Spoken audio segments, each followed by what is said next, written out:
A 2-year-old child, the most vulnerable among us, betrayed in a place that should have been the safest. But what makes this case even more shocking? It's not just the alleged crime itself, it's the cover-up. 4 women, including at least one in a senior role at a Singapore preschool, are now facing charges for allegedly erasing crucial evidence that could have ensured justice for the victim. What happened, and why would they go to such lengths to protect the accused? Stay with us as we break down this case in detail, because the facts in this story will leave you outraged. The case began in November 2023 when a man at a preschool, whose identity is protected under a gag order, allegedly molested a toddler. He is now facing 8 counts of outraging the modesty of a minor under 14 years old and is scheduled to plead guilty on March 18. But while the crime itself is already disturbing, the actions that followed make this case even more alarming. On February 21, 4 women linked to the preschool were formally charged in court. Their identities were redacted to protect the child, but their alleged crimes are serious. Court documents reveal that 3 of them actively tampered with a closed-circuit television (CCTV) system, which had captured the offense. They allegedly reformatted the system, potentially erasing key evidence. But that's not all.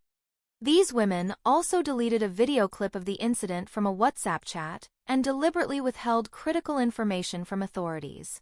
The question is, why? Was it to protect the accused? The school's reputation? Or was it simply to avoid a scandal? Whatever the reason, their actions directly interfered with the pursuit of justice. The law in Singapore does not take obstruction lightly.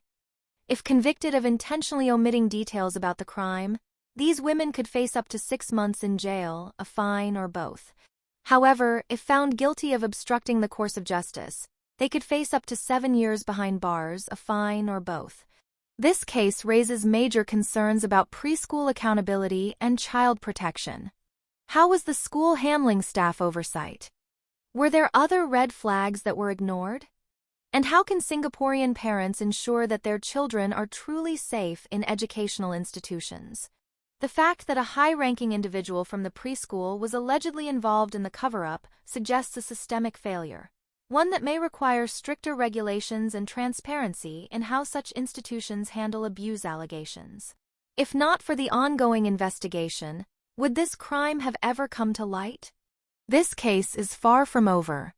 The 4 women are set to return to court on March 21, where their legal fate will become clearer. Meanwhile, the accused man will soon face the justice system on March 18. But we want to hear from you. What should be done to ensure such incidents never happen again? Should preschools have stricter regulations when it comes to reporting abuse? Let us know in the comments below. If you found this report valuable, make sure to like, share, and subscribe to 2230 for more in-depth news coverage that uncovers the facts others won't tell you. Hit the notification bell so you never miss an update. Because in cases like this, the truth matters.